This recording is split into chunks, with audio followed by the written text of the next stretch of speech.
俺は縁柱煉獄教授郎九の方煉獄や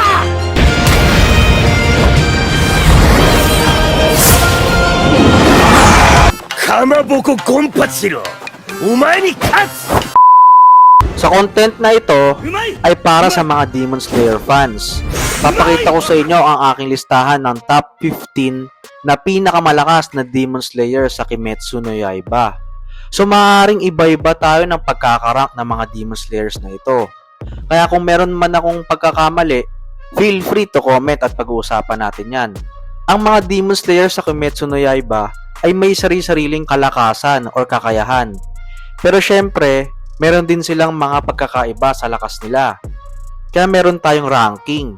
Etong content na ito ay may spoilers. Kaya paalala lang sa mga ayaw magpa-spoil. Sobrang sumikat ang Demon Slayer na anime noong nilabas ang anime na ito noong 2019. At ang manga nito ay tapos na rin. Isa ito sa pinakasikat na shonen anime na umiikot sa pagpatay sa mga demons. Pagtapos patayin ang pamilya at maging demon si Nezuko sa kagagawan ni Muzan, etong si Tanjiro ay nagpasya na maging isang Demon Slayer at gawing tao muli si Nezuko mula nung nagkita sila ni Giyu Tomioka na isang introvert na water Hashira. At marami ngang nakilala si Tanjiro sa kanyang paglalakbay. Andito sina Zenitsu at Inosuke. At nakilala din ni Tanjiro itong mga Hashira na may kakayahang pumatay sa mga upper moons at kay Kibutsuji Muzan. Ang mga pinakamalakas sa Demon Slayers ay tinatawag na Hashira. Pero habang tumatagal ang anime na to, nalalagpasan na ng ibang mga di Hashira na Demon Slayers itong mga pillars.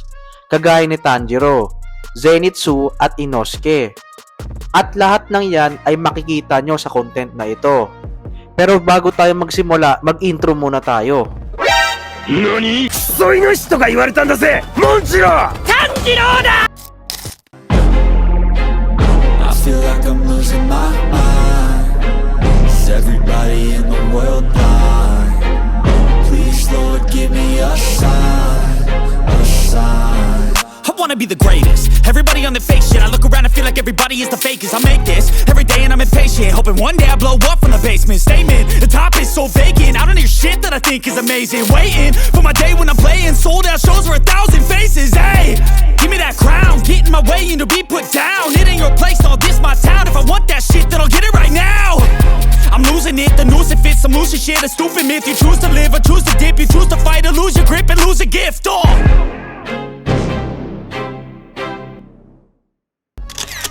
At ang unang Demon Slayer na nasa 15 ay si Genya Shinazugawa. Si Genya ay kinoconsider na pinakamahinang Demon Slayer at sinabi ito ng Upper Moon 1 na si Kokushibu habang kasama sila Muichiro, Sanemi at si Gyomei. Ang kakayahan nitong si Genya ay kaya niyang i-absorb ang power ng isang demon sa pag-devour ng kahit anumang part ng kanilang katawan at gawing panibagong ability sa pagpatay ng mga demons. At ang vampiric trees niya ay nahulma sa katana ni Kokushibu. At isa sa mga abilidad ni Genya ay kaya niyang mag-regen. Ang kanyang primary weapon ay ang Nishirin shotgun. At siya ang number 15 dahil di niya kayang tumagal na kahit kaninong upper moon nang walang tulong ng iba. Pero sa kanyang determinasyon at tenacity ay nagiging malakas siya. At si Genya lang ang Demon Slayer na di gumagamit ng breathing. 俺の名前は品津川玄也しっかり覚えろよ At ang pang 14 natin ay si Kanao Tsuyuri. Nung una nakita ni Tanjiro si Kanao, ay alam niya sa unang tingin pa lang na yung lakas niya ay malapit sa Hashira level.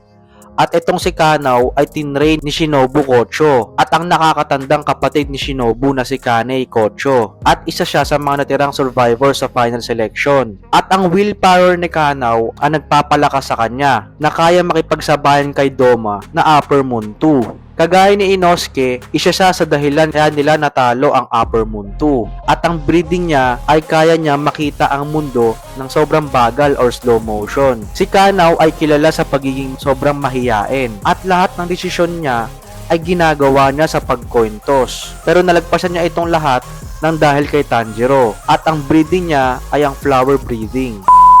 At ang number 13 ko sa listahan ay walang iba kundi si Shinobu Kocho. Kilala si Shinobu na laging nakangiti lang pero tinatago lang niya yung emosyon niya at kinamumuyan talaga niya ang mga demons. At naamoy nga ito ni Tanjiro nung nag-uusap sila. Siya ang Insect Hashira. Pinapatay niya ang mga demons ng brutal dahil nga sobrang galit niya sa demons. Hawak ni Shinobu ang isang katana na manipis na di masyadong nakakadamage sa mga demons. Kaya ginamit niya ang Wisteria Poison para mamatay ang mga demons. Di siya masyadong malakas na Demon Slayer, pero yung katalinuhan niya sa paggawa ng lason ang nagpalakas sa kanya. At isa siya sa tumulong sa paggawa ng isang gamot at tinatawag na anti-kibutsuji. At isa sa dahilan kaya namatay itong si Muzan. Hashira! Kocho-sama! Konnichiwa! Sayonara! Ara, sayonara!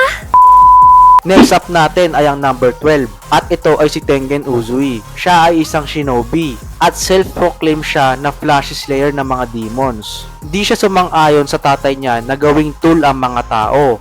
At dahil doon, umalis siya at sumali sa Demon Slayer Corps. At siya ang Sound Hashira.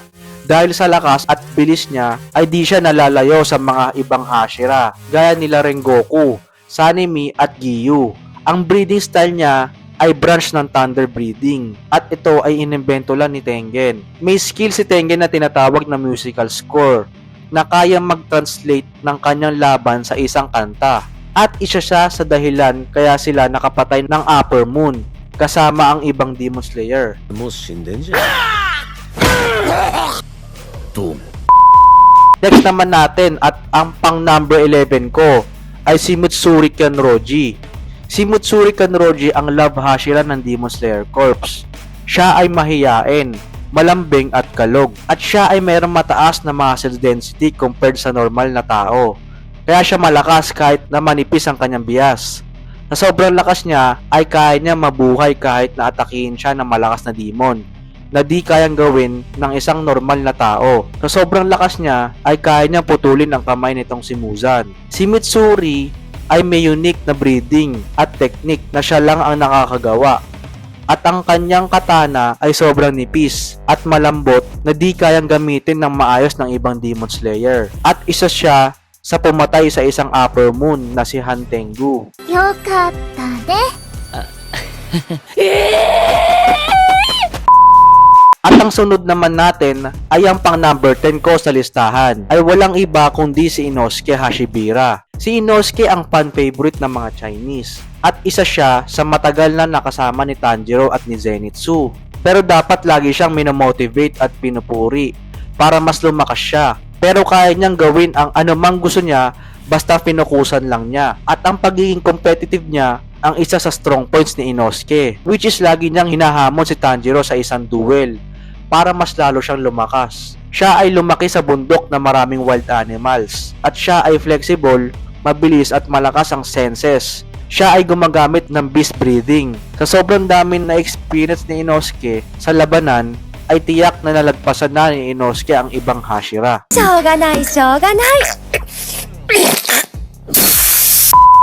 At ang sunod naman natin at ang pang number 9 ko sa listahan ay ang duwag pero malakas na si Zenitsu Agatsuma. Ayaw na ayaw ni Zenitsu na maging Demon Slayer at napuwersa lang na sumali para bayaran ang utang. Lagi niyang niyayaya ang mga magagandang babae na pakasalan siya para makaalis na siya sa pagiging Demon Slayer at mamuhay ng payapa. Pero ang kaduwagan niya ay di dapat ina-underestimate. Sobrang lakas nga nitong si Zenitsu, pero malakas siya pag tulog. Nakakatulog siya lagi pag nakakaramdam siya ng takot. At yung katawan niya ang gumagalaw mag-isa based sa kanyang instincts. Pero pinatunayan ni Zenitsu na kaya niyang pumatay ng Upper Moon mag-isa. At ito yung kinalaban niya ang Upper Moon 6 gamit ang kanyang Thunder breeding. At nakabuo siya ng panibagong technique dahil nga sa laban na ito na kayang gawin lang ng Hashira. At mas malakas siya kay Inosuke dahil nga yung breeding niya ay isa sa mga original breeding na di gaya ng beast breeding. 雷の呼吸一の型霹靂一閃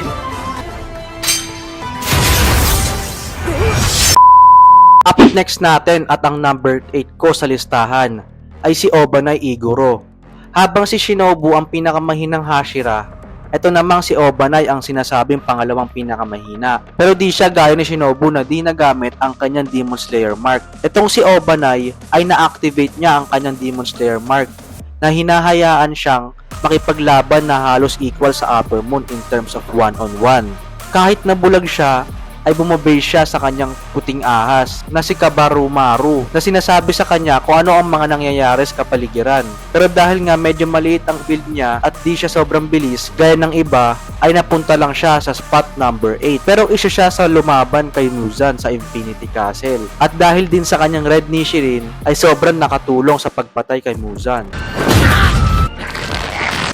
動こうとするから抑えているだけだが Bago tayo pumunta sa susunod, makikusuyo lang sana ako na pa-subscribe sa YouTube channel ko. Malaking tulong yon sa akin para pagpatuloy pa ang ganitong klaseng anime contents. Maraming salamat! At ang sunod naman natin at ang pang number 7 ko sa listahan ay si Kyojuro Rengoku. Si Rengoku ay masiyahay na Flame Hashira at meron siyang flame breathing.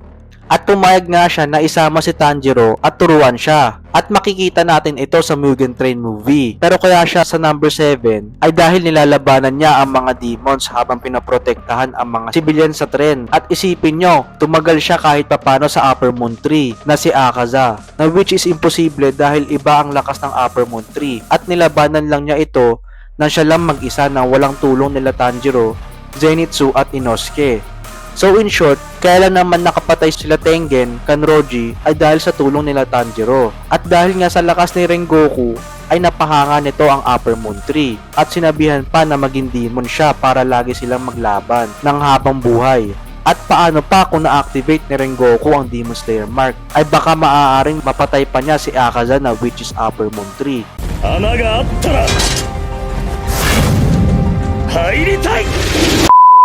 Next naman natin at pang 6 ko sa listahan ay si Muichiro Tokito. Siya ay isang dedikado na Demon Slayer at isa sa pinakamalakas na Demon Slayer sa anime na to. At siya ang Mist Hashira. Ang Mist ay nagmula sa wind breathing style at na-master na nga ito ni Muichiro. Ginagamit niya ito para ma-overwhelm at makapatay ng mga demons. At isa siya sa mga naka-unlock ng Demon Slayer mark na nagbigay sa kanya ng lakas para mapatay nga mag-isa itong Upper Moon 5 na si Gyoko na di pa nagagawa ng Hashira nung time na yon nang walang tulong ni Tanjiro. At nagre-rely siya sa kanyang tinatawag na Endless Rage na nagbibigay sa kanya ng access sa Hit Herto. Bago siya mamatay, na-implant niya ang Bright Red Nichirin Sword kay Kokushibu na isa sa nagbigay sa kanila ng tagumpay sa Upper Moon 1. At isa nga siya sa descendant ng Upper Moon 1 na si Kokushibu. 霞の呼吸死の型イリュギリ At ang sunod naman natin at pang 5 ko sa listahan ay walang iba kundi si Giyu Tomioka. Si Giyu ang unang Demon Slayer na nakilala ni Tanjiro. Pagtapos niya makita si Tanjiro na pinaprotektahan itong si Nezuko na bagong demon, ay pinapunta niya sila Tanjiro kay Kurokodaki at sa Demon Slayer Corps. Di siya magaling makipagkaibigan at mahiyain, pero yung mga kasamahan niya ay nirerespeto siya sa kanyang kakayahan. Si Giyu ay may advanced na pag-iisip na nagbigay sa kanya ng lakas para matalo ang mga malalakas na demons. Si Giyu ay merong water breathing style at siya ang Water Hashira. Sa lakas ni Giyu ay nakapatay siya ng mga malalakas na demons mag-isa gaya ni Father Spider at si Rui. At sinabi nga din ni Akaza habang nilalabanan nila ito ni Tanjiro na si Giyu ang pinakamalakas na Water Hashira sa loob ng 50 years. 全集中水の呼吸11の型凪 Up next natin at ang pang-apat ko sa listahan ay si Sanemi Shinazugawa. Si Sanemi ay mainitin ng ulo at may pagkamuhi sa mga demons. Pero ito ay dahil sa mga naranasan niya nung nakaraan. Ang katawan ni Sanemi ay napapalibutan ng mga sugat dahil sa sobrang tagal na niyang pumapatay ng mga demons. At yung dugo ni Sanemi ay kinoconsider na isa sa pinaka-rare na kapag ang isang demon ay inamoy ang kanyang dugo ay nawawala sa konsentrasyon ang sinumang demon ang nakaamoy nito. At nakita nga natin ito sa laban nila kay Kokushibu. Si Sanemi ay ang wind pillar at meron siyang wind breathing style na kahit si Kokushibu ay inacknowledge siya. 一体全体どういうつもりだよ。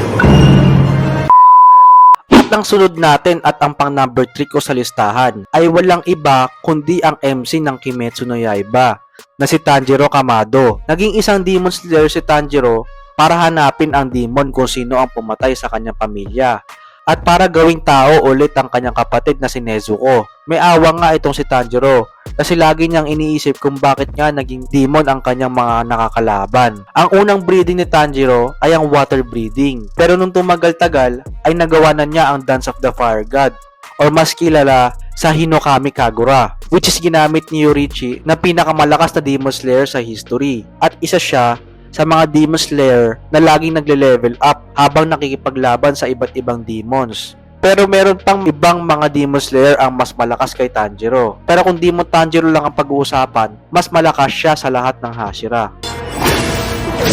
日の神神尺骨炎 At ang next natin at ang number 2 ko sa listahan ay si Gyomei Himejima. Siya ang Stone Hashira ng Demon Slayer Corps.